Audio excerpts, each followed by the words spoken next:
பாடசாலை பையில் தனது எதிர்கால கனவுகளை சுமந்து இந்த உலகத்தில் பட்டாம்பூச்சியாய் சிறகடிக்க ஆசைப்பட்ட 18 வயதான மாணவியின் கனவுகள் கசக்கி எறியப்பட்ட கதையை யாராலும் மறக்க முடியாது. இலங்கை முழுவதையுமே உறைய வைத்த சம்பவம் யாழ்ப்பாணம் புங்குடுதீவு மாணவி சிவலோகநாதன் வித்யாவின் படுகொலை. யாழ்ப்பாணம் புங்குடுதீவைச் சேர்ந்த வித்யா வறுமையான குடும்பத்தில் பிறந்தாலும் கல்வியில் சிறந்து விளங்கியவர்.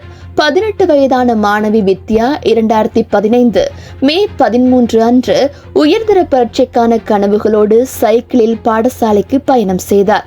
அந்த பயணம் பாதியிலேயே நின்றது. அன்று பாடசாலைக்கு வித்யா வரவில்லை என்பதை அறிந்த குடும்பத்தினர் புங்குடுதீவு போலீஸ் நிலையத்திற்கு தகவல் அளித்தனர். இருப்பினும் ஆரம்பத்தில் போலீசார் அதனை ஒரு காதல் விவகாரம் என கூறி அலட்சியப்படுத்தினார்கள்.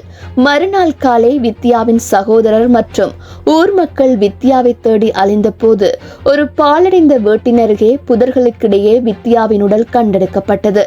மிக கொடூரமான முறையில் கூட்டு பாலியல் வன்புணர்வுக்கு உட்படுத்த கழுத்து நெரிக்கப்பட்டு கொல்லப்பட்டிருந்தார் வித்யா.